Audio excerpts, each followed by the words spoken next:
धर्म अनुभूति है, विचार नहीं। विचार धर्म की छाया भी नहीं बन पाता, और जो विचार में ही उलझ जाते वो धर्म से सदा के लिए दूर रह जाते। विचारक जितना धर्म से दूर होता है उतना कोई और नहीं। जैसे प्रेम एक अनुभव है, ऐसे ही परमात्मा भी एक अनुभव है, और अनुभव करना हो तो समग्रता से ही संभव है। विचार की प्रक्रिया मनुष्य का छोटा सा अंश है, और अंश भी बहुत सतही, बहुत गहरा नहीं। अंश भी अंतस्थल का नहीं, केंद्र का नहीं, परिधि का। ना हो तो भी आदमी जी सकता है। और अब तो विचार करने वाले यंत्र निर्मित हुए, उन्होंने तो बहुत बात साफ कर दी कि विचार तो यंत्र भी कर सकता है, मनुष्य की कुछ गरिमा नहीं। अरिस्टोटल या उस जैसे विचारकों ने मनुष्य को विचारवान प्राणी कहा है। अब उस परिभाषा को बदल देना चाहिए, क्योंकि अब तो कंप्यूटर विचार कर लेता है, और मनुष्य से ज्यादा दक्षता से, ज्यादा निपुणता से। मनुष्य से तो भूल भी होती है, कंप्यूटर से भूल की संभावना नहीं। मनुष्य की गरिमा उसके विचार में नहीं, मनुष्य की गरिमा उसके अनुभव में। जैसे तुम स्वाद लेते हो किसी वस्तु का, तो स्वाद केवल विचार नहीं है, घटा तुम्हारे रोए रोए में घटा, तुम स्वाद से मगन हुए। जैसे तुम शराब पी लेते हो तो पीने का परिणाम तुम्हारे विचार में ही नहीं होता, तुम्हारे हाथ पैर भी डमाडोल होने लगते। शराबी को चलते देखा, शराब रोए रोए तक पहुंच गई, चाल में भी झलकती, आंख में भी झलकती, उसके उठने बैठने में भी झलकती, उसके विचार में भी झलकती, लेकिन उसके समग्र को घेर लेती। धर्म तो शराब जैसा है, जो पिएगा वही जानेगा, जो पी के मस्त होगा वही अनुभव करेगा। जनक के ये वचन उसी मदिरा के क्षण में कहे गए। इन्हें अगर तुम बिना स्वाद के समझोगे तो भूल हो जाने की संभावना है। तब इनका अर्थ तुम्हें कुछ और ही मालूम पड़ेगा। तब इनमें तुम ऐसे अर्थ जोड़ लोगे जो तुम्हारे, जैसे कि कृष्ण कहते हैं गीता में, सर्व धर्मान परित्यज्य मामेकम शरणं व्रज। सब छोड़ छाड़ अर्जुन, तू मेरी शरण आ। जब तुम पढ़ोगे तो ऐसा लगेगा ये घोषणा तो बड़े अहंकार की हो गई। सब छोड़ छाड़ मेरी शरण में आ, मेरी शरण में। तो इस मेरे का जो अर्थ तुम करोगे वो तुम्हारा होगा, कृष्ण का नहीं होगा। कृष्ण में तो कोई मैं बचा नहीं। ये तो सिर्फ कहने की बात है, ये तो प्रतीक की बात है। तुमने प्रतीक को बहुत ज्यादा समझ रखा है। तुम्हारी भ्रांति के कारण प्रतीक तुम्हें सत्य हो गया है। कृष्ण के लिए केवल व्यवहारिक है, पारमार्थिक नहीं। तुमने देखा, अगर कोई आदमी राष्ट्रीय झंडे पर थूक दे तो मारकाट हो जाए, झगड़ा हो जाए, युद्ध हो जाए। राष्ट्रीय झंडे पे थूक दिया, लेकिन तुमने कभी सोचा कि राष्ट्रीय झंडा राष्ट्र का प्रतीक है, और राष्ट्र पे तुम रोज थूकते हो, कोई झगड़ा खड़ा नहीं करता। पृथ्वी पे तुम थूक दो, कोई झगड़ा खड़ा नहीं होता। जब भी तुम थूक रहे हो तुम राष्ट्र पर ही थूक रहे हो, कहीं भी थूको। राष्ट्र पे थूकने से कोई झगड़ा खड़ा नहीं होता। राष्ट्र का जो प्रतीक है संकेत मात्र, ऐसे तो कपड़े का टुकड़ा है, लेकिन उस पर अगर कोई थूक दे तो युद्ध भी हो सकते। मनुष्य प्रतीकों को बहुत मूल्य दे देता है।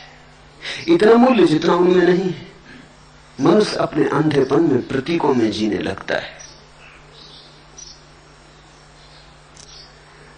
कृष्ण जब मैं शब्द का प्रयोग करते हैं तो केवल व्यवहारिक है। बोलना है इसलिए करते हैं, कहना है इसलिए करते हैं, लेकिन कहने और बोलने के बाद वहां कोई मैं नहीं। अगर तुम आंख में आंख डाल के कृष्ण की देखोगे तो वहां तुम किसी मैं को न पाओगे। वहां परम सन्नाटा है, शून्य है। वहां मैं विसर्जित हुआ है। इसलिए तो इतनी सरलता से कृष्ण कह पाते क्या मेरी शरण आ जा। जब वे कहते हैं आप मेरी शरण आ जा तो हमें लगेगा बड़े अहंकार की घोषणा हो गई, क्योंकि हम मैं का जो अर्थ जानते हैं वही अर्थ तो करेंगे। जनक के ये वचन तो तुम्हें और भी चकित कर देंगे। ऐसे वचन पृथ्वी पर दूसरे हैं ही नहीं। कृष्ण ने तो कम से कम कहा था आप मेरी शरण आ। जनक के ये वचन तो कुछ ऐसे हैं कि तुम भरोसा ना करोगे। इन वचनों में जनक कहते हैं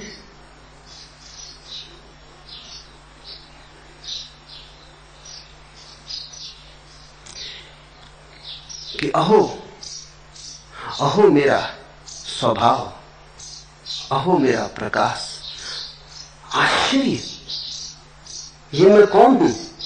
मैं अपनी ही शरण जाता हूं, नमस्कार मुझे।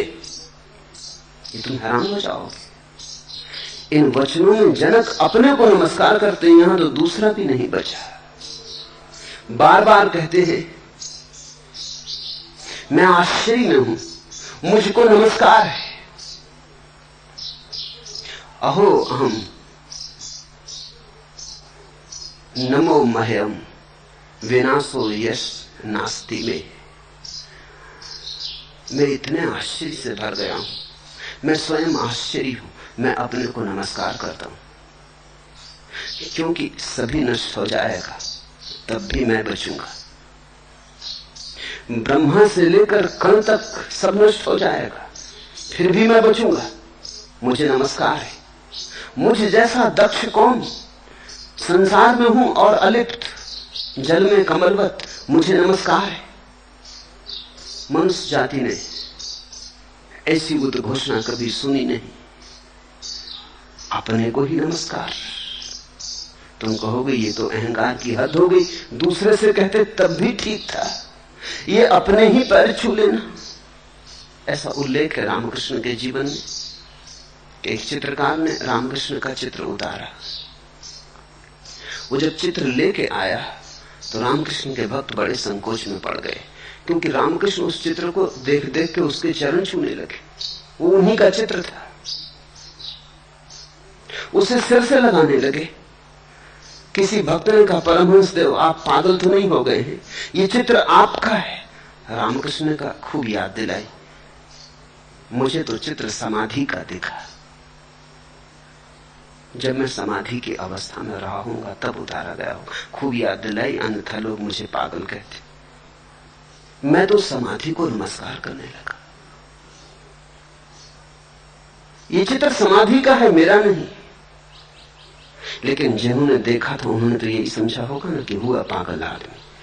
अपने चित्र के पैर छूने लगा, अपने चित्र को सिर से लगाने लगा। और क्या पागलपन होगा? अहंकार की ये तो आखिरी बात हो गई। इसके आगे तो अहंकार का कोई शिखर नहीं हो सकता।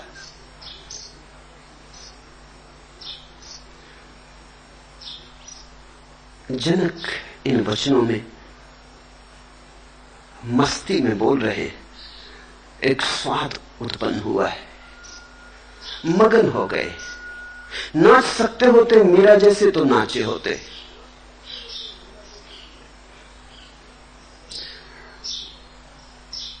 गा सकते होते चैतन्य जैसे तो गाते। बांसुरी बजा सकते कृष्ण जैसी तो बांसुरी बजाते। हर व्यक्ति की अलग अलग संभावना है अभिव्यक्ति की। जनक सम्राट थे, सुसंस्कृत पुरुष थे, सुशिक्षित पुरुष थे, प्रतिभावान थे, नवनीत थे प्रतिभा के। तो उन्होंने जो वचन कहे वो मनुष्य जाति के इतिहास में स्वर्ण अक्षरों में लिखे जाने योग्य। इन वचनों को समझने के लिए तुम अपने अर्थ बीच से हटा देना। करना है हमें कुछ दिन संसार का नजारा, इंसान का जीवन तो दर्शन का झरोखा है। ये अक्ल भी क्या शय है जिसने दिले रंगी को हर काम से रोका है, हर बात पे टोका है। आरास्ता ए मानी तखील है शायर की, लफ्जों में उलझ जाना फन काफिया गो का है। ये अक्ल भी क्या शय है जिसने दिले रंगी को हर काम से रोका है, हर बात पर टोका है। जब भी हृदय में कोई तरंग उठती तो बुद्धि तत्क्षण रोकती है। जब भी कोई भाव गहन होता है बुद्धि तत्क्षण दखलंदाजी करती है। ये अक्ल भी क्या शय है जिसने दिले रंगी को हर काम से रोका है, हर बात पे टोका है। तुम इस अक्ल को थोड़ा किनारे रख देना, थोड़ी देर को ही सही, क्षण भर को ही सही। उन क्षणों में ही बादल हट जाएंगे, सूरज का दर्शन होगा। अगर इस अक्ल को तुम हटा के न रख पाओ तो ये टोकती ही चली जाती है। टोकना इसकी आदत है, टोकना इसका स्वभाव है, दखलंदाजी इसका रस है।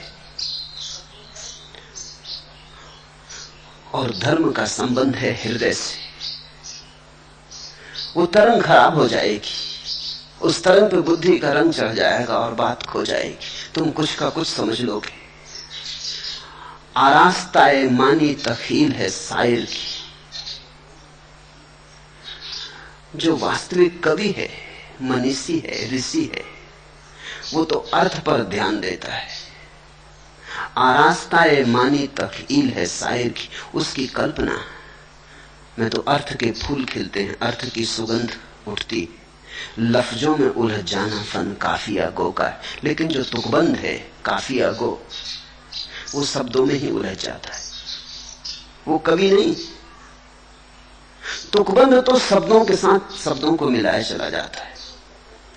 तुकबंद को अर्थ का कोई प्रयोजन नहीं होता, शब्द से शब्द मेल खा जाएं बस काफी। बुद्धि तुकबंद है, काफिया गो है। अर्थ का रहस्य, अर्थ का राज तो हृदय में छिपा है। तो बुद्धि को हटा के सुनना तो ही तुम सुन पाओगे।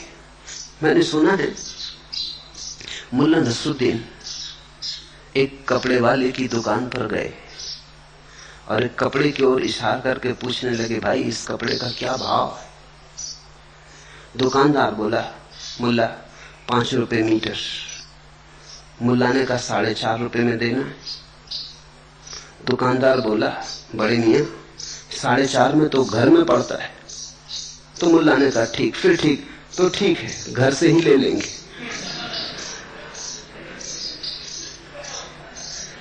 आदमी अपना अर्थ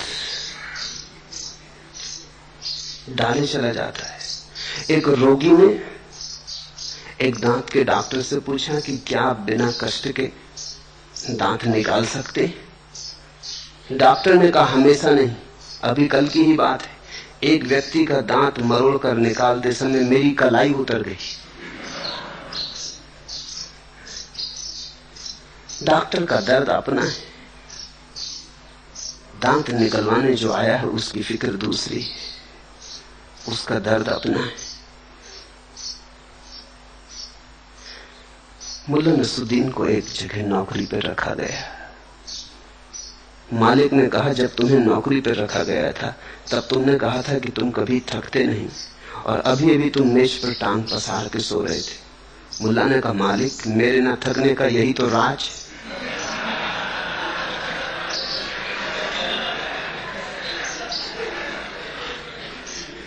हम अपने अर्थ डाले चले जाते हैं, और जब तक हम अपने अर्थ डालने बंद ना करें तब तक शास्त्रों के अर्थ प्रकट नहीं होते। शास्त्र को पढ़ने के लिए एक विशेष कला चाहिए। शास्त्र को पढ़ने के लिए धारणा रहित, धारणा शून्य चित्त चाहिए। शास्त्र को पढ़ने के लिए व्याख्या करने की जल्दी नहीं, श्रवण का, स्वाद का, संतोषपूर्वक, धैर्यपूर्वक आस्वादन करने की क्षमता चाहिए। सुनो इन सूत्रों को। प्रकाश मेरा स्वरूप है, मैं उससे अलग नहीं हूं। जब संसार प्रकाशित होता है तब वह मेरे प्रकाश से ही प्रकाशित होता है। प्रकाशो में निज रूपम नातिरिक्तो अश्यमहम तथा।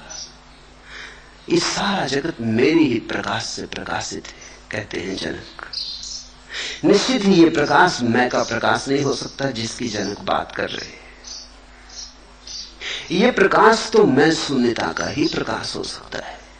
इसलिए भाषा पे मत जाना, काफिया गो मत बनना, बुद्धि की दखलंदाजी मत करना। सीधा साधा अर्थ है, इसे ईर्ष्या तिरछा मत कर लेना। प्रकाश मेरा स्वरूप है,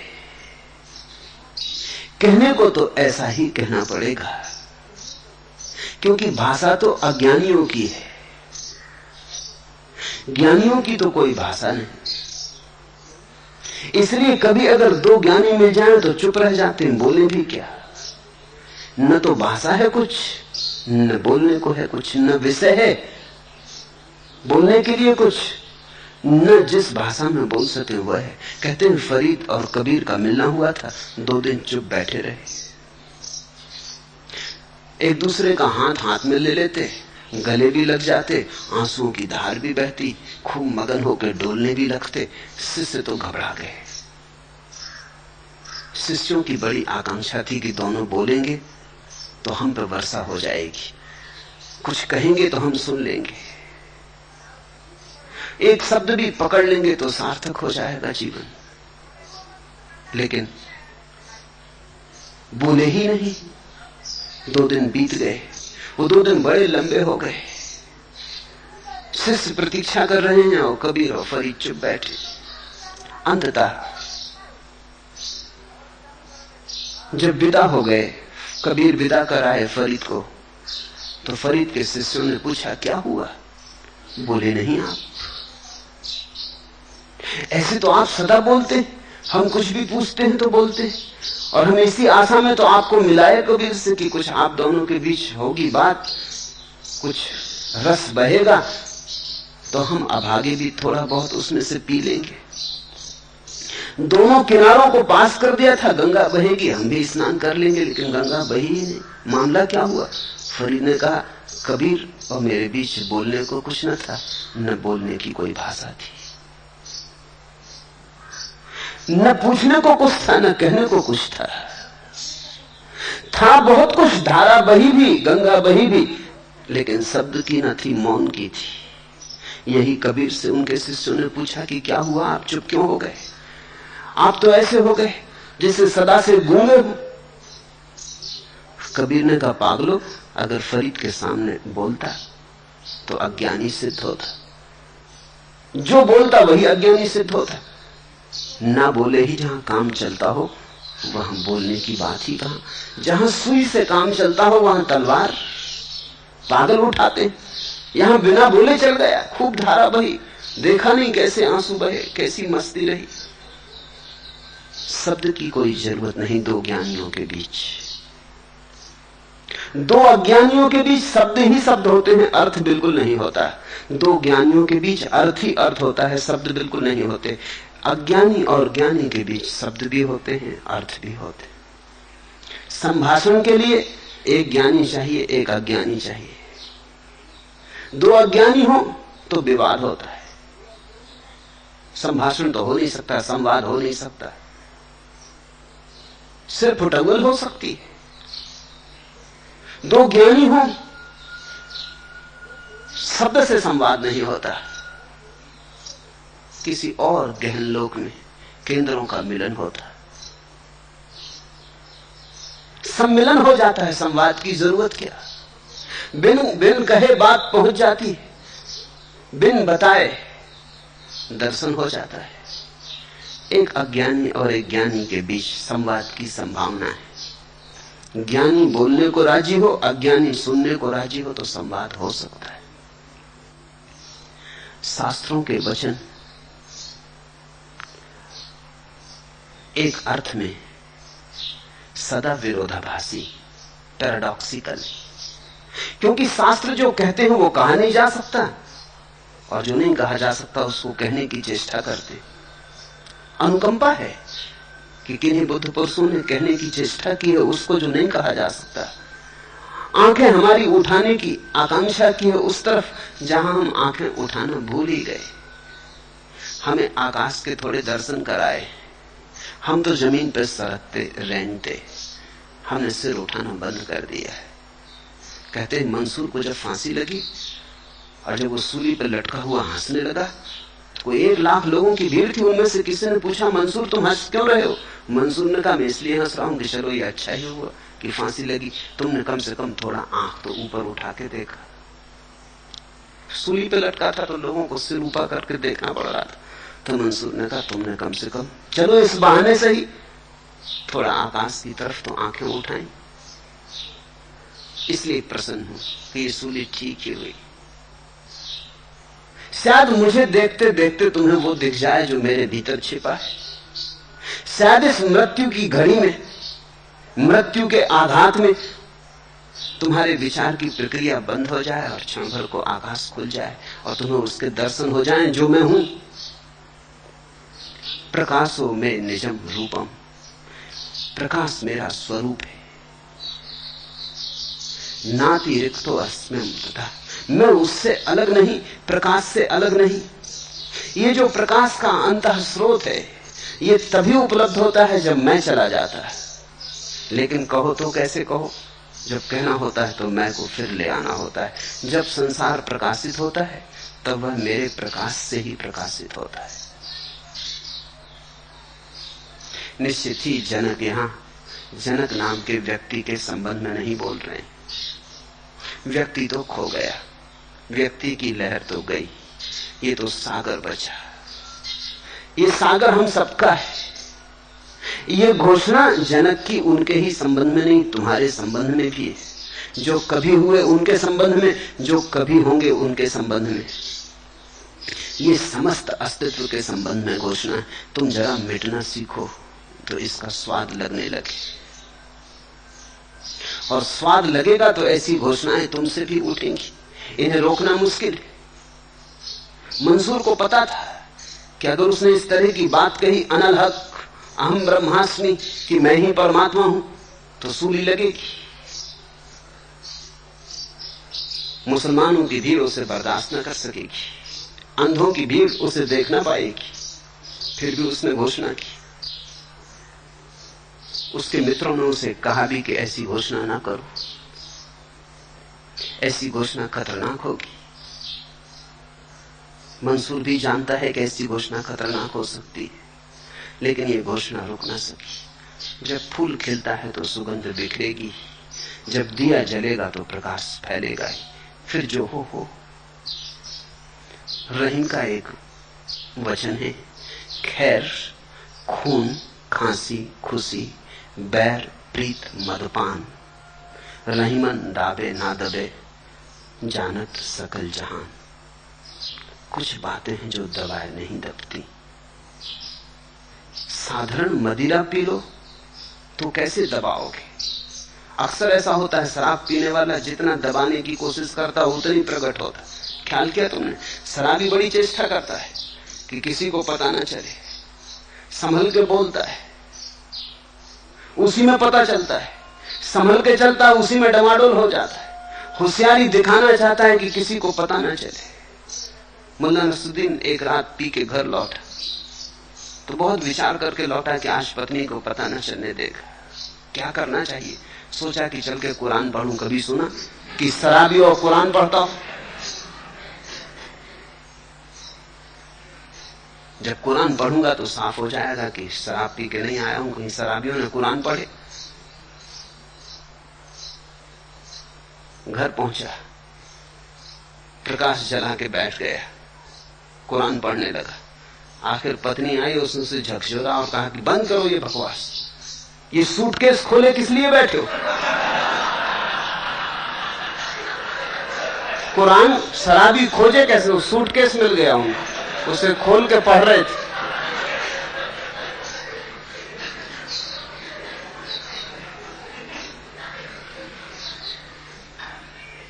ऐसे छिपाना संभव नहीं है। और जब साधारण मदिरा नहीं छिपती तो प्रभु मदिरा कैसे छिपेगी? आंखों से मस्ती झलकने लगती, आंखें मदहोश हो जाती, वचनों में किसी और लोक का रंग छा जाता, वचन सतरंगे हो जाते, वचनों में इंद्रधनुष फैल जाते। साधारण गद्य भी बोलो तो पद्य हो जाता, बात करो तो गीत जैसी मालूम होने लगती, चलो तो नृत्य जैसा लगता है। नहीं, छिपता नहीं। खैर खून खांसी खुशी बैर प्रीत मदपान, रहीमन दाबे ना दबे जानत सकल जहान।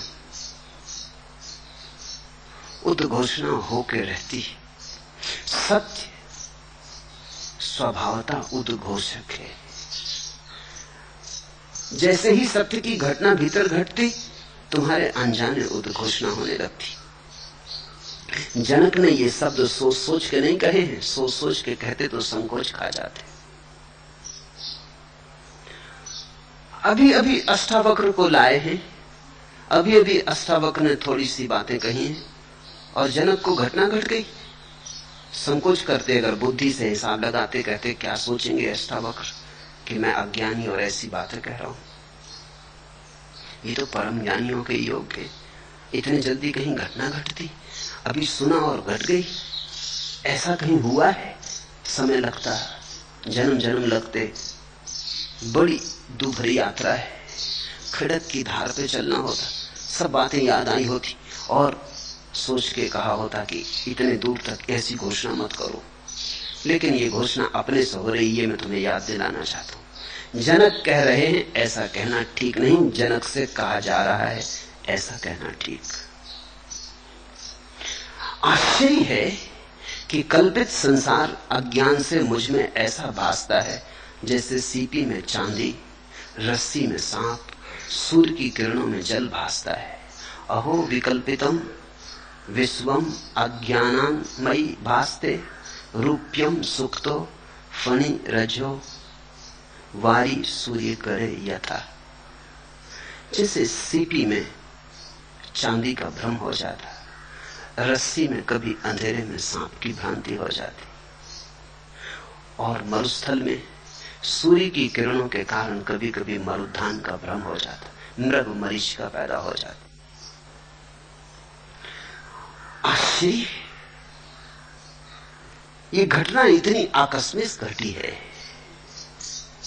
ये घटना इतनी तीव्रता से घटी है, ये जनक का बोध इतना त्वरित हुआ है कि जनक समझ नहीं पाए। आश्चर्य से भरे, जैसे एक छोटा सा बच्चा परियों के लोक में आ गया हो और हर चीज लुभावनी हो और हर चीज भरोसे के बाहर हो। तरतुलियन ने कहा है, जब तक परमात्मा का दर्शन नहीं हुआ तब तक अविश्वास रहता, और जब परमात्मा का दर्शन हो जाता तब भी अविश्वास रहता। उसके शिष्यों ने पूछा, हम समझे नहीं, हमने तो सुना है जब परमात्मा का दर्शन हो जाता तो विश्वास आ जाता। तरतुलियन ने कहा, जब तक दर्शन नहीं हुआ अविश्वास रहता है कि परमात्मा हो कैसे सकता है, असंभव, अनुभव के बिना कैसे विश्वास। और जब परमात्मा का अनुभव होता है तो भरोसा नहीं आता कि इतना आनंद हो सकता है, इतना प्रकाश, इतना अमृत, तब भी असंभव लगता है। जब तक नहीं हुआ तब तक असंभव लगता है, जब हो जाता तब और भी असंभव लगता है। ठीक उसी दशा में है जनक। आश्चर्य, सिर्फ कल्पित है सब कुछ, मैं ही केवल सत्य हूं, साक्षी मात्र सत्य है और सब भासमान और सब माया। मुझसे उत्पन्न हुआ ये संसार मुझ में वैसे ही लय को प्राप्त होगा जैसे मिट्टी में घड़ा, जल में लहर, सोने में आभूषण लय होते। फर्क देख रहे हैं? जनक का मनुष्य रूप खो रहा है, परमात्मा रूप प्रकट हो रहा है। स्वामी रामतीर्थ अमेरिका गए, वो मस्त आदमी थे। किसी ने पूछा दुनिया को किसने बनाया? वो मस्ती में होंगे, समाधि का क्षण होगा, कहा मैंने। अमेरिका में ऐसी बात कोई भरोसा नहीं करेगा। चलती है, भारत में चलती है, इस तरह के वक्तव्य भी चल जाते हैं। बड़ी सनसनी फैल गई। लोगों ने पूछा आप होश में तो हैं? चांद तारे आपने बनाए? तो मैंने बनाए, मैंने ही चलाए, तब से चल रहे हैं। इस वक्तव्य को समझना कठिन है, और अगर उनके अमेरिकी श्रोता न समझ सके तो आश्चर्य नहीं करना चाहिए, स्वाभाविक है। यह वक्तव्य राम का नहीं, या अगर है तो असली राम का है, रामतीर्थ का तो नहीं। इस घड़ी में रामतीर्थ लहर की तरह नहीं बोल रहे, सागर की तरह बोल रहे हैं, सनातन शाश्वत की तरह बोल रहे हैं, सामयिक की तरह नहीं बोल रहे, शरीर और मन में सीमित परिभाषित मनुष्य की तरह नहीं बोल रहे, शरीर और मन के पार अपरिभाषित अज्ञेय की भांति बोल रहे हैं। राम से राम ही बोले, रामतीर्थ नहीं। ये उद्घोषणा परमात्मा की है, मगर बड़ा कठिन है, बड़ा मुश्किल है तय करना। फिर राम भारत लौटे तो गंगोत्री की यात्रा पर जाते थे, गंगा में स्नान कर रहे थे, छलांग लगा दी पहाड़ से, लिख गए एक छोटा सा पत्र, रख गए कि अब राम जाता है अपने असली स्वरूप से मिलने, पुकार आ गई, अब इस देह में न रह सकूंगा। विराट ने बुलाया, अखबारों ने खबर छापी कि आत्महत्या कर ली। ठीक है, अखबार भी ठीक कहते, नदी में कूद गए, आत्महत्या हो गई। राम से पूछे कोई तो राम कहेंगे तुम आत्महत्या किए बैठे हो, मुझको कहते हो मैंने आत्महत्या कर ली। मैंने तो सिर्फ सीमा तोड़ के विराट के साथ संबंध जोड़ लिया, मैंने तो बाधा हटा दी बीच से। मैं मरा थोड़ी, मरा था, अब जीवंत हुआ, अब विराट के साथ जुड़ा। वो जो छोटी सी जीवन की धार थी अब सागर बनी। मैंने सीमा छोड़ी, आत्मा थोड़ी। आत्मा तो मैंने अब पाई, सीमा छोड़ के पाई। इसलिए इसे सदा याद रखना जरूरी है कि जब कभी तुम्हारे भीतर समाधि सघन होती, जब समाधि के मेघ तुम्हारे भीतर घिरते हैं, तो जो वर्षा होती है वो तुम्हारे अहंकार अस्मिता की नहीं, वो वर्षा तुमसे पार से आती है, तुमसे अतीत है। इस घड़ी में जनक का व्यक्तित्व तो जा रहा है, मुझसे उत्पन्न हुआ यह संसार, मुझ में वैसे ही लय को प्राप्त होगा जैसे मिट्टी में घड़ा, जल में लहर, सोने में आभूषण लय होते। न था कुछ तो खुदा था, कुछ न होता तो खुदा होता। डुबोया मुझको होने ने, न होता मैं तो क्या होता। डुबोया मुझको होने ने। हम कहेंगे रामतीर्थ ने आत्महत्या कर ली, रामतीर्थ कहेंगे डुबोया मुझको होने ने। ये तो डूब के गंगा में मैं पहली दफे हुआ, जब तक था तब तक डूबा था।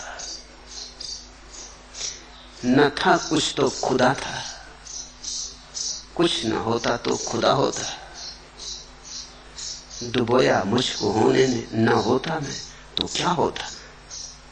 खुदा होते, परमात्मा होते। ये जो होने की सीमा है, इस सीमा को जब वस्त्र की भांति कोई उतार कर रख देता है तो सत्य के दर्शन होते। जैसे सांप अपनी केंचुली से निकल जाता सरक कर, ऐसी ही घटना जनक को घटी। अष्टावक्र ने कैटालिटिक की तरह काम किया होगा। वैज्ञानिक कैटालिटिक एजेंट की बात करते हैं। वे कहते हैं कि कुछ तत्व किन्हीं घटनाओं में सक्रिय रूप से भाग नहीं लेते, लेकिन उनकी मौजूदगी के बिना घटना नहीं घटती। तुमने देखा वर्षा में बिजली चमकती। वैज्ञानिक कहते हैं कि ऑक्सीजन और हाइड्रोजन के मिलने से पानी बनता है, लेकिन हाइड्रोजन और ऑक्सीजन का मिलन तभी होता है जब बिजली मौजूद हो। अगर बिजली मौजूद ना हो तो मिलन नहीं होता। यद्यपि बिजली कोई भी हिस्सा नहीं लेती, हाइड्रोजन और ऑक्सीजन के मिलने में बिजली कोई भी हाथ नहीं बटाती, सिर्फ मौजूदगी। इस तरह की मौजूदगी को वैज्ञानिकों ने नाम दिया है कैटालिटिक एजेंट। गुरु कैटालिटिक एजेंट है, वो कुछ करता नहीं, पर उसकी बिना मौजूदगी के कुछ होता भी नहीं। उसकी मौजूदगी में कुछ हो जाता है, यद्यपि करता वो कुछ भी नहीं, लेकिन सिर्फ उसकी मौजूदगी से समझना, सिर्फ उसकी ऊर्जा तुम्हें घेरे रहती। उस ऊर्जा के घेराव में तुम्हें बल उत्पन्न हो जाता। बल तुम्हारा है। गीत फूटने लगते, गीत तुम्हारे। घोषणाएं घटने लगती, घोषणाएं तुम्हारी, लेकिन गुरु की मौजूद के बिना शायद घटती भी नहीं। अष्टावक्र की मौजूदगी ने कैटालिटिक एजेंट का काम किया। देख के उस सौम्य शांत परम अवस्था को जनक को अपना भूला घर याद आ गया होगा। झांक के उन आंखों में देखकर अपरंपार विस्तार, अपने भूले बिसरी संभावना स्मरण में आ गई होगी। सुन के अष्टावक्र के वचन सत्य में पगे, अनुभव में पगे, स्वाद जग गया होगा। कहते हैं एक व्यक्ति ने सिंह पाल रखा था, छोटा सा बच्चा था, आंखें भी ना खुली थी तब उसे घर ले आया था। उस सिंह ने कभी मांसाहार ना किया था, खून का उसे कोई स्वाद भी ना था। वो शाकाहारी सिंह था, साग सब्जी खाता, रोटी खाता, उसे पता ही ना था, पता का कोई कारण भी ना था। लेकिन एक दिन ये आदमी बैठा था अपनी कुर्सी पर, इसके पैर में चोट लगी थी और खून थोड़ा सा झलका था। सिंह भी पास में बैठा था, बैठे बैठे उसने जीभ से वो खून छांट लिया। बस एक क्षण में रूपांतरण हो गया। सिंह गुर्राया, उस गुर्राहट में हिंसा थी। अभी तक वो जैनी था, अचानक सिंह हो गया। अभी तक शाकाहारी था, तो शुद्ध साग सब्जी खा के जैसी आवाज निकल सकती थी निकलती थी। हालांकि ये भी कोई मांसाहार कर नहीं लिया था, जरा सा खून चखा था, लेकिन याद आ गई। रोए रोए में सोई हुई सिंह की विस्मृत क्षमता जाग गई। कोई जग उठा, किसी ने अंगड़ाई ले ली। जो सोया था उसने आंख खोली, वो गुर्रा के उठ खड़ा हुआ। फिर उसने हमले शुरू कर दिए। फिर उसे घर में रखना मुश्किल हो गया, फिर उसे जंगल में छोड़ देना पड़ा। इतने दिन तक वो सोया सोया था। आज पहली दफा उसे याद आई कि मैं कौन। अष्टावक्र की छाया में जनक को याद आई कि मैं कौन। और ये वचन अगर जनक ने सोच के कहे होते तो कह ही न सकते थे, संकोच पकड़ लेता। ये कोई आसान है कहना? मुझसे उत्पन्न हुआ यह संसार मुझ में वैसे ही लय को प्राप्त होगा जैसे मिट्टी में घड़ा, जल में लहर और सोने में आभूषण लय होते।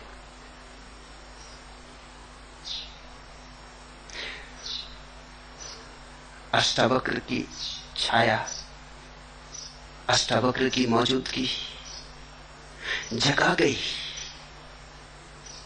सोया था जो जन्मों जन्मों से सिंह गर्जना करने लगा। अपने स्वरूप की याद आ गई, आत्म स्मृति हुई। यही तो सत्संग का अर्थ है। सत्संग को पूरब में बहुत मूल्य दिया गया। पश्चिम की भाषाओं में सत्संग के लिए कोई ठीक ठीक शब्द ही नहीं, क्योंकि सत्संग का कोई मूल्य पश्चिम में समझा नहीं गया। सत्संग का अर्थ इतना ही है, जिसने जान लिया हो उसके पास बैठ के स्वाद संक्रामक हो जाता है। जिसने जान लिया हो उसकी तरंगों में डूब के तुम्हारे भीतर की सोई हुई विस्मृत तरंगे सक्रिय होने लगती, कंपन आने लगता है। सत्संग का इतना ही अर्थ है कि जो तुमसे आगे जा चुका हो उसे जाया हुआ देखकर तुम्हारे भीतर चुनौती उठती, तुम्हें भी जाना है, रुकना फिर मुश्किल हो जाता है।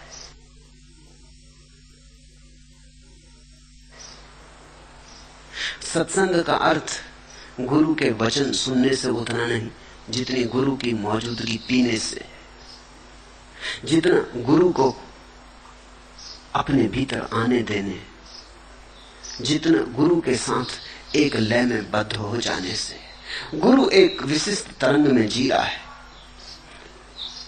तुम जब गुरु के पास होते हो तब उसकी तरंगे तुम्हारे भीतर भी वैसी ही तरंगों को पैदा करती। तुम भी थोड़ी देर को ही सही किसी और लोक में प्रवेश कर जाते हो। गेस्टाल्ट बदलता है, तुम्हारे देखने का ढांचा बदलता है। थोड़ी देर को तुम गुरु की आंखों से देखने लगते हो, गुरु के कान से सुनने लगते हो। मैं तुमसे यह कहना चाहता हूं कि जब जनक ने ये वचन बोले तो ये वचन भी अष्टावक्र के ही वचन है। कहते तो हैं जनक उवाच, लेकिन मैं तुम्हें याद दिलाना चाहता हूं यह अष्टावक्र उवाच ही है। वो जो अष्टावक्र ने कहा था और वो जो अष्टावक्र की मौजूदगी थी वही इतनी सघन हो गई है कि जनक तो गए, जनक तो बह गए बाढ़ में। उनका तो कोई पता ठिकाना नहीं है, वो घर तो गिर गया। ये तो कोई और ही बोलने लगा। मुझसे उत्पन्न हुआ यह संसार मुझ में वैसे ही लय को प्राप्त होगा जैसे मिट्टी में घड़ा, जल में लहर, सोने में आभूषण लय होते। मैं वो गुमगुस्ता मुसाफिर हूं कि आप अपनी मंजिल हूं। मुझे हस्ती से क्या हासिल, मैं खुद हस्ती का हासिल हूं। वो गुमगुस्ता मुसाफिर हूं, मैं एक ऐसा भटका यात्री हूं, भूला भटका यात्री बटोही, कि आप अपनी मंजिल हूं, कि मुझे पता नहीं लेकिन हूं मैं अपनी मंजिल। मंजिल कहीं बाहर नहीं। भटका हूं इसलिए कि भीतर झांक कर नहीं देखा है, अन्यथा भटकने का कोई कारण नहीं। भटका हूं इसलिए कि आंख बंद करके नहीं देखा है। भटका हूं इसलिए कि अपने को पहचानने की कोई कोशिश नहीं की और वहां खोज रहा हूं मंजिल जहां मंजिल हो नहीं सकती। वो गुमगुस्ता मुसाफिर हूं कि आप अपनी मंजिल हो। यही तो भटकाव का कारण है कि मंजिल भीतर है, हम बाहर खोज रहे। रोशनी भीतर जल रही है, प्रकाश बाहर पड़ रहा है। बाहर प्रकाश को पड़ते देखकर हम दौड़े जा रहे हैं कि प्रकाश का स्रोत भी बाहर ही होगा। बाहर जो प्रकाश पड़ रहा है वो हमारा है। बाहर से जो गंध आ रही है वो हमारी दी हुई गंध है। वो प्रतिफलन है, प्रतिध्वनि है। हम उस प्रतिध्वनि के पीछे भाग रहे हैं। यूनानी कथा है नार्सिसस की। एक युवक बहुत सुंदर बड़ी मुश्किल में पड़ गया है। वो बैठा है एक झील के किनारे, शांत सुंदर झील, तरंग भी नहीं। उसने अपनी छाया देखी, वो मोहित हो गया अपनी छाया पर। वो अपनी छाया से प्रेम करने लगा। वो इतना पागल हो गया कि वहां से हटे ही ना। उसे भूख प्यास भूल गई। वो मजनू हो गया और अपनी ही छाया को लैला समझ लिया। छाया सुंदर थी। बार बार वो झील में उतरे उसे पकड़ने को, लेकिन जब उतरे तो झील कब जाए, लहरें उठाएं, छाया खो जाए, फिर किनारे पे बैठ जाए। जब झील शांत हो तब फिर दिखाई पड़े। कहते वो पागल हो गया, ऐसे ही वो मर गया। तुमने नार्सिसस नाम का पौधा देखा होगा, पश्चिमी पौधा है। वो नदी के किनारे होता है। नार्सिसस की याद में ही उसको नाम दिया गया। वो नदी के किनारे होता है और झांक के अपनी छाया, अपने फूलों को पानी में देखता रहता है। लेकिन हर आदमी नार्सिसस है। जिसे हम खोज रहे वो भीतर से, जहां हम खोज रहे वहां केवल प्रतिबिंब है, वहां केवल प्रतिध्वनियां है। निश्चित ही प्रतिध्वनियों को खोजने का कोई उपाय नहीं जब तक हम मूल स्रोत की तरफ ना आए। वो गुमगस्ता मुसाफिर हूं कि आप अपनी मंजिल हूं। मुझे हस्ती से क्या हासिल, जीवन से मुझे क्या लेना देना है।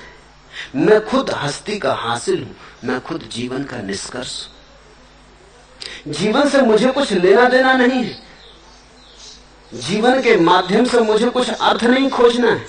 मैं खुद जीवन का अर्थ हूं, मैं खुद जीवन की निष्पत्ति हूं, निष्कर्ष हूं, उसका आखिरी फूल हूं, अंतिम चरण हूं, उच्चतम शिखर हूं।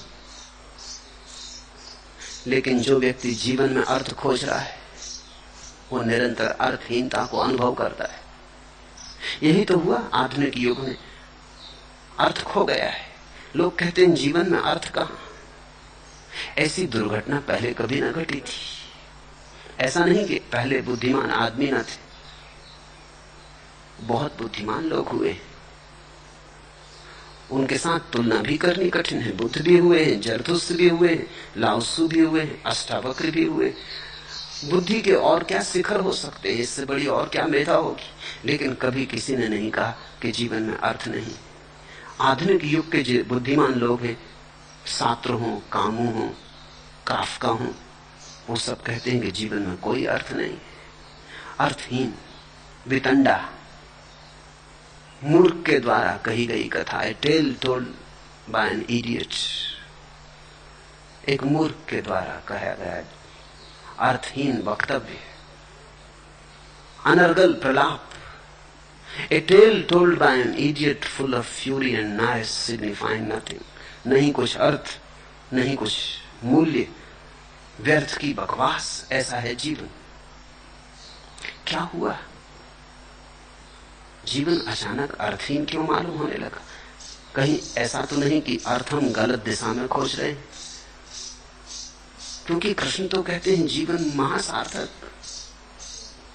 क्योंकि कृष्ण तो कहते हैं कि जीवन तो परम अर्थ और विभा से भरा हुआ, और बुद्ध तो कहते हैं परम शांति, परम आनंद जीवन में छिपा है।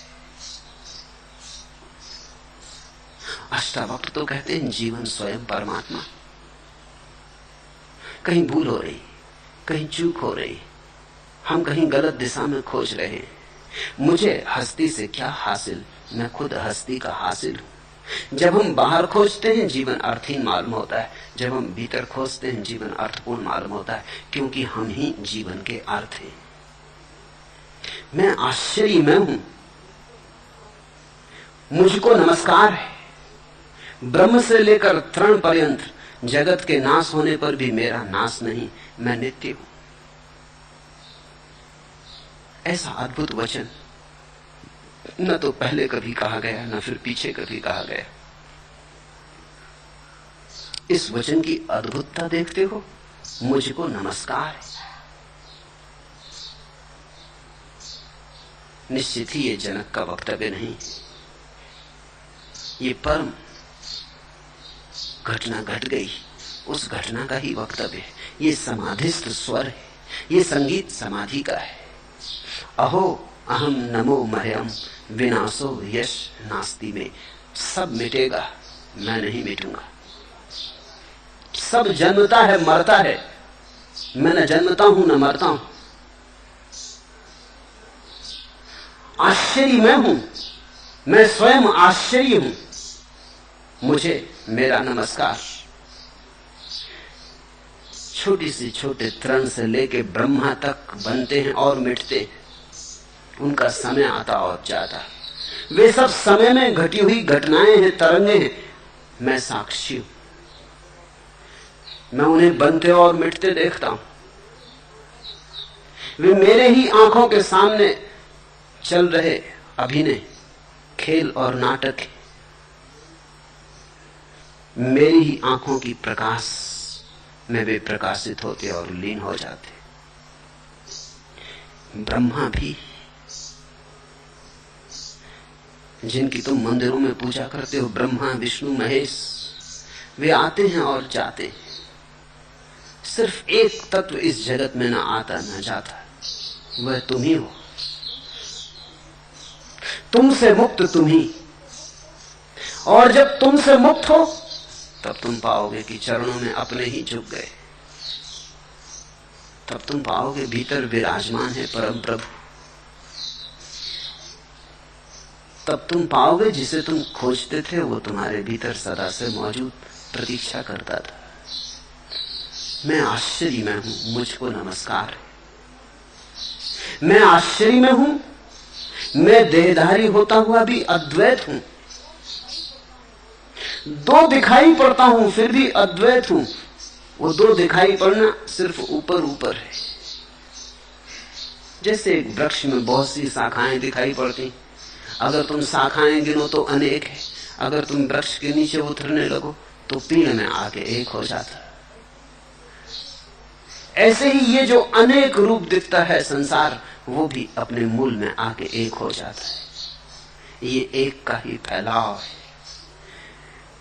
मैं आश्चर्य में हूं, मुझको नमस्कार है। मैं देहधारी होता हुआ भी अद्वैत हूं, न कहीं जाता हूं न कहीं आता हूं और संसार को घेर कर स्थित हूं। सुनो, जनक कह रहे हैं कि संसार को घेर कर स्थित हूं, संसार को मैंने घेरा है।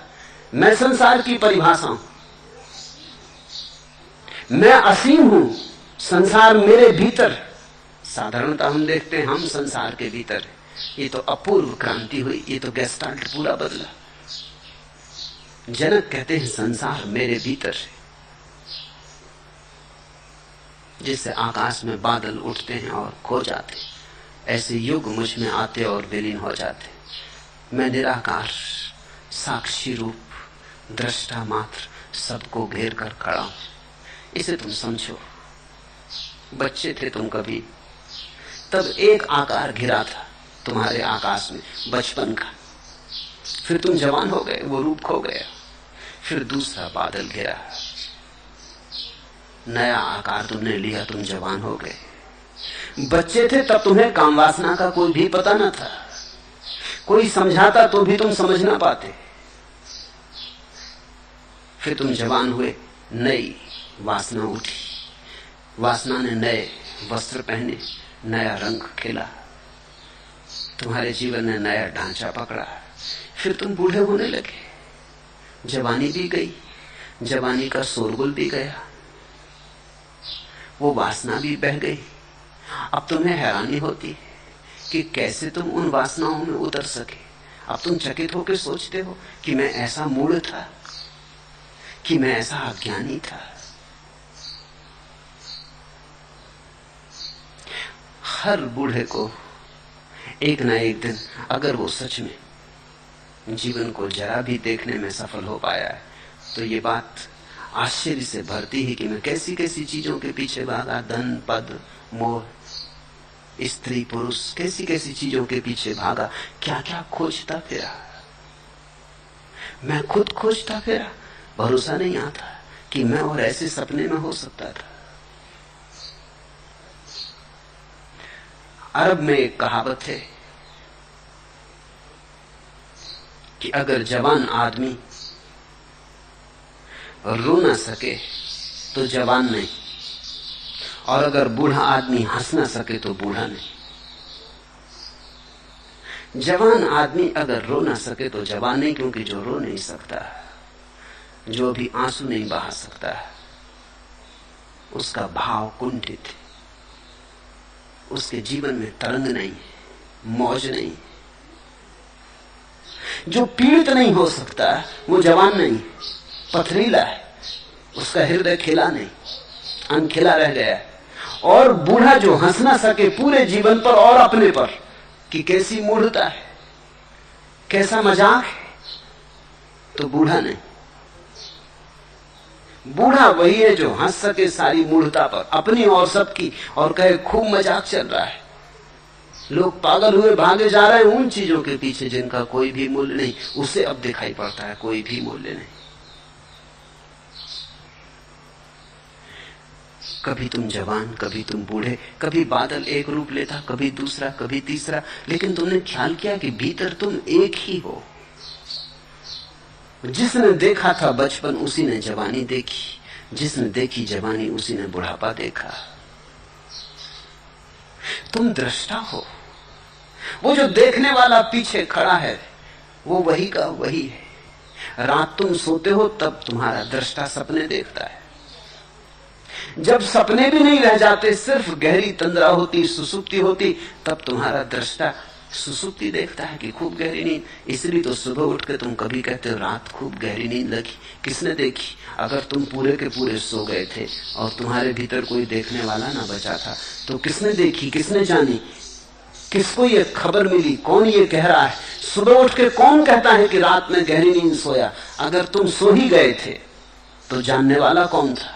जरूर तुम्हारे भीतर कोई जागता रहा, कोई एक कोने में दिया जलता रहा और देखता रहा कि गहरी नींद बड़ी विश्रांतिमयी,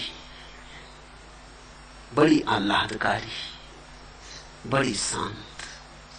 स्वप्न की भी कोई तरंग नहीं, कोई तनाव नहीं, कोई विचार नहीं, कोई देखता रहा। सुबह उसी देखने वाले ने कहा है कि रात बड़ी गहरी नींद रही।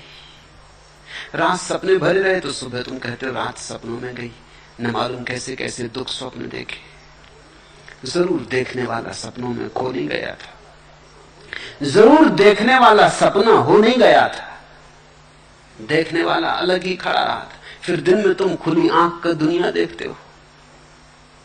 दुकान पर तुम दुकानदार हो, मित्र के साथ तुम मित्र हो, शत्रु के साथ तुम शत्रु हो, घर आते हो पत्नी के साथ पति हो, बेटे के साथ पिता हो, पिता के साथ बेटे हो, फिर हजार हजार रूप ये भी तुम देखते हो।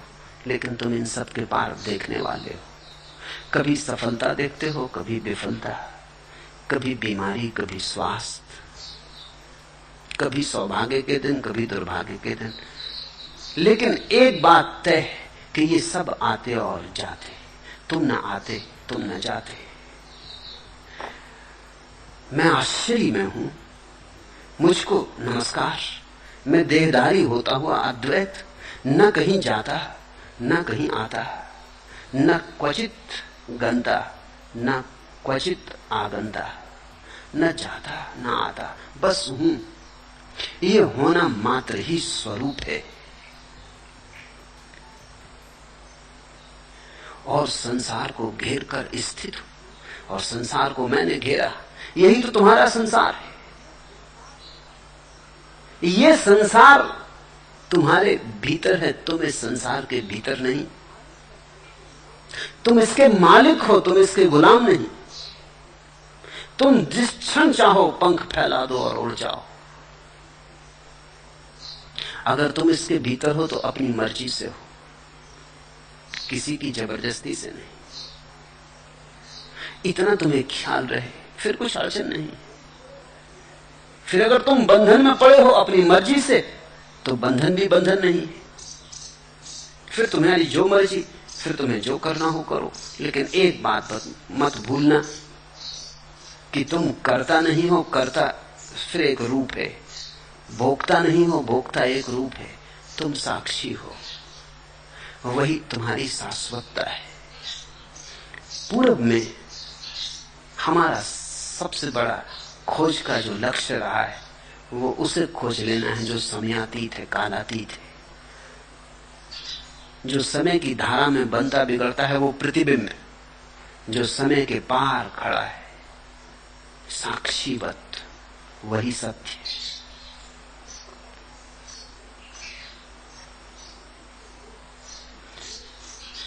मैं आश्चर्य में हूं, मुझको नमस्कार है, मेरे समान निपुण कोई नहीं।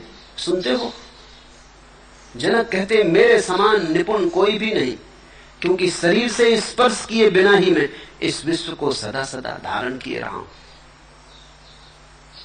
यही तो कला कुशलता।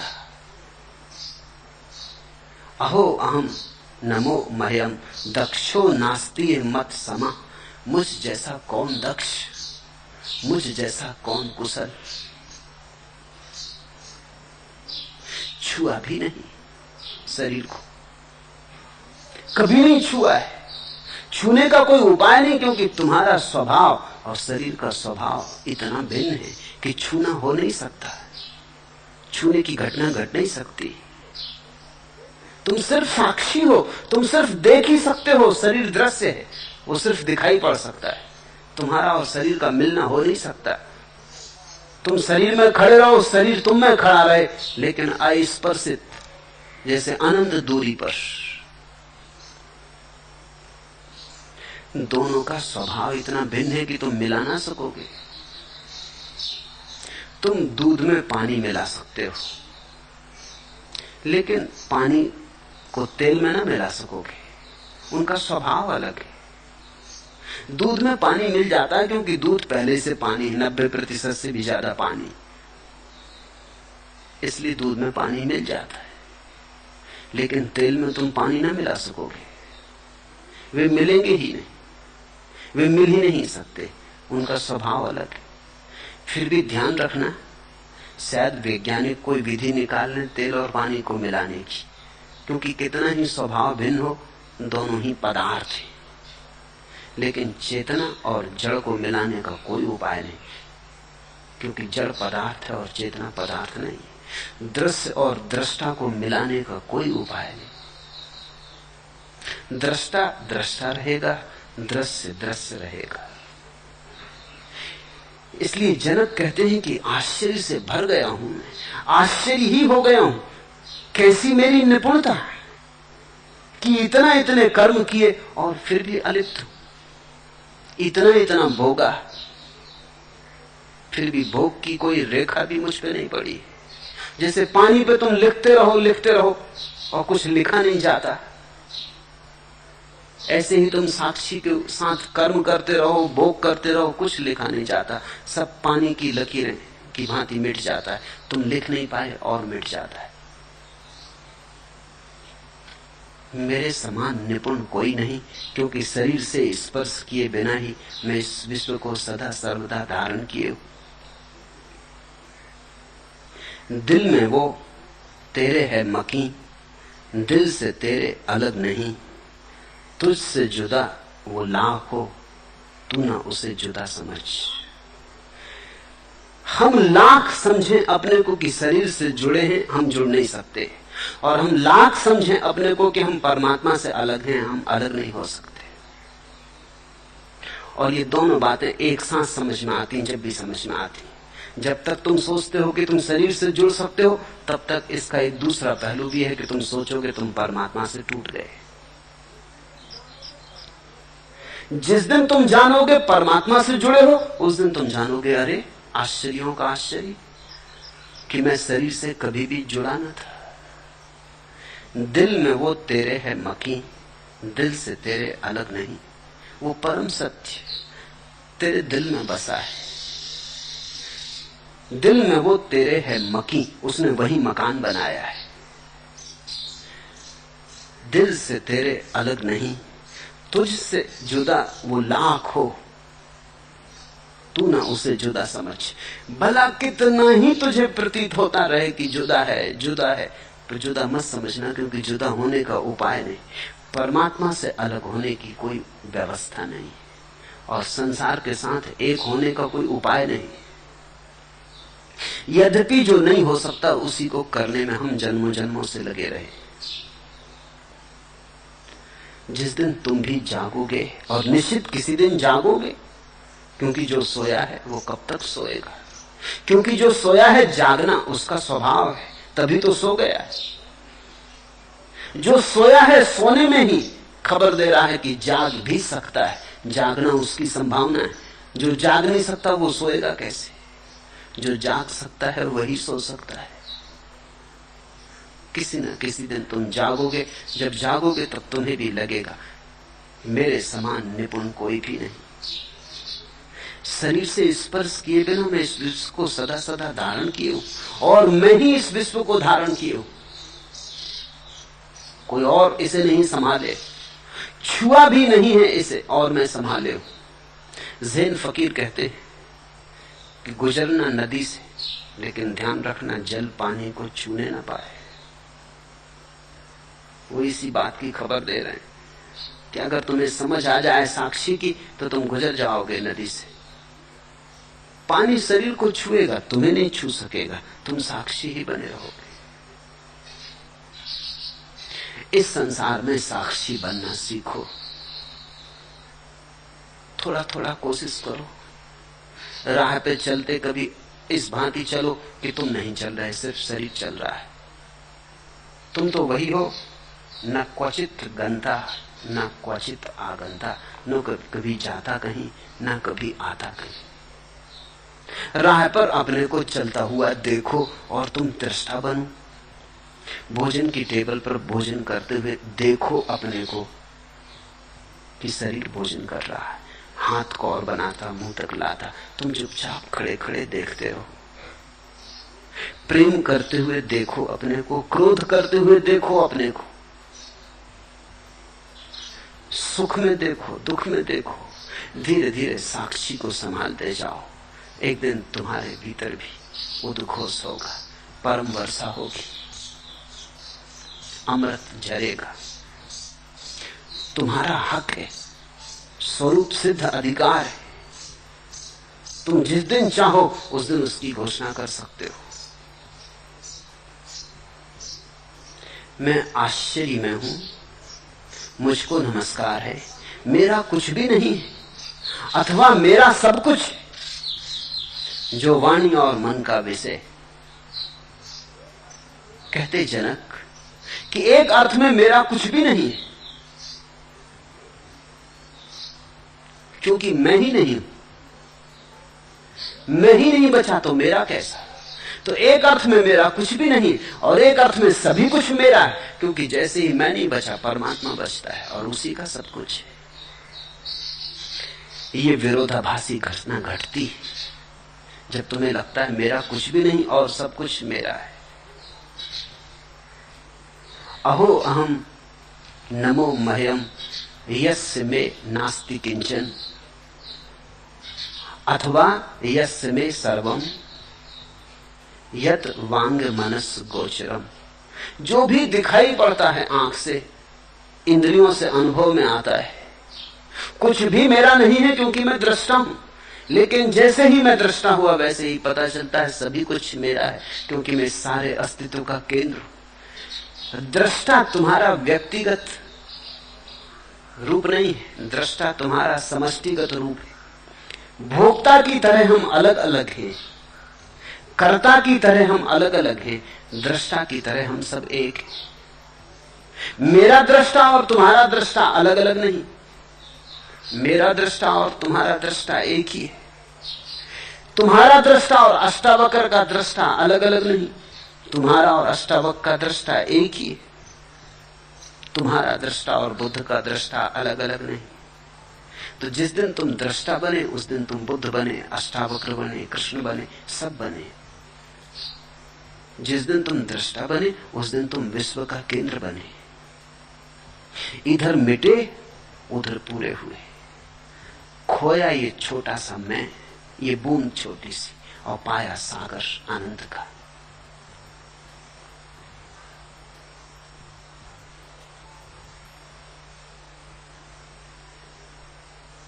ये सूत्र आत्म पूजा के सूत्र है। ये सूत्र कह रहे हैं कि तुम ही हो भक्त, तुम ही हो भगवान। ये सूत्र कह रहे हैं तुम ही हो आराध्य, तुम ही हो आराधक। ये सूत्र कह रहे हैं कि तुम्हारे भीतर दोनों मौजूद हैं, मिलन हो जाने दो दोनों का। ये सूत्र बड़ी अनूठी बात कह रहे हैं। झुक जाओ अपने ही चरणों में, मिट जाओ अपने ही भीतर, डूब जाओ अपने ही भीतर। तुम्हारा भक्त और तुम्हारा भगवान तुम्हारे भीतर है। हो जाने दो मिलन, वहां हो जाने दो सम्मिलन। वहीं घटेगी क्रांति जब भीतर तुम्हारा भक्त और भगवान मिलकर एक हो जाएगा। न भगवान बचेगा न भक्त, कोई बचेगा। अरूप, निर्गुण, सीमातीत, कालातीत, समयातीत, क्षेत्रातीत। द्वैत नहीं बचेगा, अद्वैत बचेगा। इन अद्वैत के क्षणों की जो पहली झलकें हैं उन्हीं को हम ध्यान कहते हैं। इसी अद्वैत की झलकें जब फिर होने लगती हैं तो हम सविकल्प समाधि कहते हैं। और जब इस अद्वैत की झलक शाश्वत हो जाती है, ऐसी स्थिर हो जाती है कि फिर छूटने का उपाय नहीं रह जाता, तब इसी को हम निर्विकल्प समाधि कहते हैं। ये दो तरह से घट सकता है, या तो मात्र बोधपूर्वक, जैसा जनक को घटा, सिर्फ समझ लेने मात्र से। पर बड़ी प्रज्ञा चाहिए, बड़ी प्रखरता चाहिए, बड़ी त्वरा चाहिए, बड़ी धार चाहिए तुम्हारे भीतर फिर चैतन्य की, तो ये घटना तत्क्षण घट सकती है। अगर तुम पाओ ऐसा घटता है तो ठीक, अगर तुम पाओ ऐसा नहीं घटता तो इन सूत्रों को बैठ के दोहराते मत रहना। इन सूत्रों को दोहराने से ना घटेगा। ये सूत्र ऐसे हैं कि अगर सुन के घट गया तो घट गया, चूक गए सुनते वक्त तो फिर उनको तुम लाख दोहराओ ना घटेगा, क्योंकि पुनरुक्ति से नहीं घटने वाला है। पुनरुक्ति से तुम्हारे मस्तिष्क में धार नहीं आती, धार मरती। तो एक तो उपाय है कि इन सूत्रों को सुनते ही घट जाए, घट जाए तो घट जाए, तुम कुछ कर नहीं सकते उसमें। अगर न घटे तो फिर तुम्हें धीरे धीरे ध्यान से फिर सविकल्प समाधि, सविकल्प समाधि से फिर निर्विकल्प समाधि, उसकी यात्रा करनी पड़े। छलांग लग जाए तो ठीक, नहीं तो फिर सीढ़ियों से उतरना पड़े। छलांग लग जाए तो लग जाए, किसी को लग सकती है। सभी आश्चर्य संभव है क्योंकि तुम आश्चर्यों के आश्चर्य हो, इसलिए इसमें असंभव कुछ भी नहीं है। यहां मुझे सुनते सुनते किसी को छलांग लग सकती, अगर तुम बीच में ना आओ, अगर तुम अपने को अलग रख दो, अगर तुम अपनी बुद्धि को उतार के रख दो जैसे जूते और कपड़े उतार के रख देते हो, अगर तुम शुद्ध नग्न चैतन्य से मेरे सामने हो जाओ तो ये छलांग लग सकती, जैसी जनक को लगी वैसी तुम्हें लग सकती। लग जाए ठीक, उपाय नहीं है इसमें। फिर तुम ये नहीं पूछ सकते कि हम कैसे इंतजाम करें इसके लगाने का। अगर इंतजाम पूछा तो ये नहीं लगती, फिर दूसरा उपाय, फिर पतंजलि तुम्हारा मार्ग, फिर महावीर, फिर बुद्ध, फिर अष्टावक्र तुम्हारे मार्ग नहीं। इसलिए तो अष्टावक्र की गीता अंधेरे में पड़ी रही है। इतनी त्वरा, इतनी तीव्रता, इतनी मेधा मुश्किल से मिलती। जन्मों जन्मों तक कोई निखार के आया होता है तो ये घटना घटती, मगर घटती है। कभी 100 में एक आध को मगर घटती है। ऐसे मनुष्य जाति के इतिहास में बहुत से उल्लेख जब कोई छोटी मोटी घटना ने क्रांति कर दी। मैंने सुना है बंगाल में एक साधु हुए,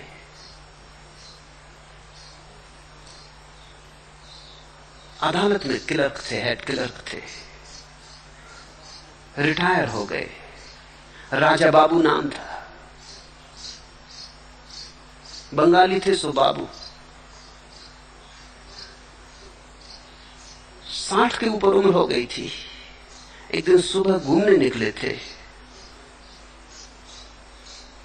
ब्रह्म मुहूर्त, सूरज अभी उगा नहीं। कोई स्त्री अपने घर में, दरवाजा बंद है, किसी को जगाती थी, होगा उसका बेटा, होगा उसका देवर, किसी को जगाती थी, कहती थी राजा बाबू उठो, बहुत देर हो गई।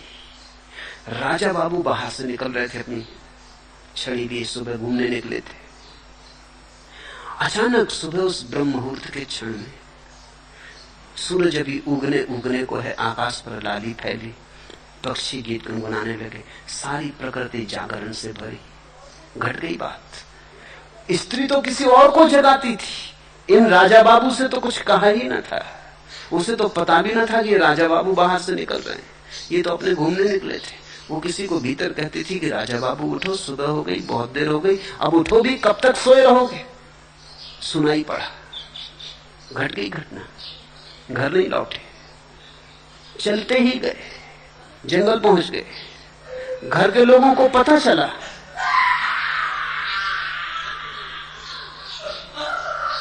घर के लोग खोजने गए, मिले जंगल में, पूछा क्या हो गया, हंसने लगे, कहा बस हो गया, राजा बाबू जग गए, अब जाओ। उन्होंने कहा क्या मतलब, क्या कहते हैं आप?